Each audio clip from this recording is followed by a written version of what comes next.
បាទជំរាបសួរបងប្អូនទាំងអស់គ្នាចឹងខ្ញុំមាន power bank មកទឹកស្រី Xiaomi បាទ Xiaomi នេះមាន wireless charge ហើយតម្លៃលើវាល្អជាង Samsung តម្លៃវាតែ$12ទេបងប្អូនហើយស្រុកយើងមានច្រើនបាទមាន2 port A1 C1 ហើយនឹង wireless មួយ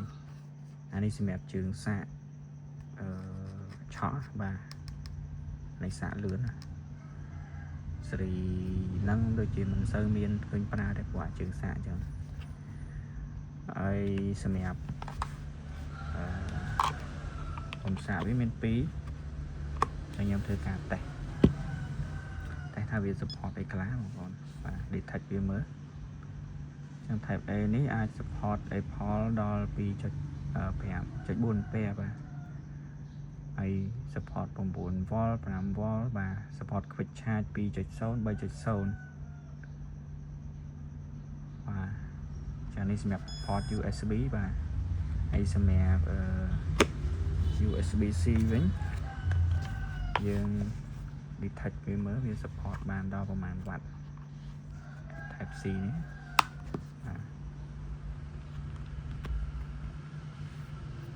ខ្ញុំធ្វើការតេស្តផ្ទាល់ជូនឲ្យបងប្អូនមើលថាវា support បានប្រមាណ watt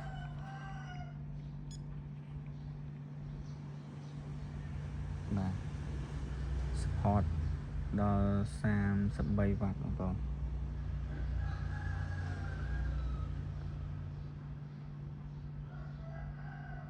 សម្រាប់ Type C នេះ support ដល់ Quick Charge 4.0 support ទាំង Quick Charge 2.0 3.0 ហើយនិង 4.0 បាទអញ្ចឹងកម្លាំងវ៉ាត់វាចេញមកខ្លាំងបំផុតបានដល់33វ៉ាត់ PD power delivery អញ្ចឹងអាចសាកលឿនបងប្អូនសម្រាប់បងប្អូនត្រូវការអាចតាក់ទងបានតម្លៃតែ$12ទេ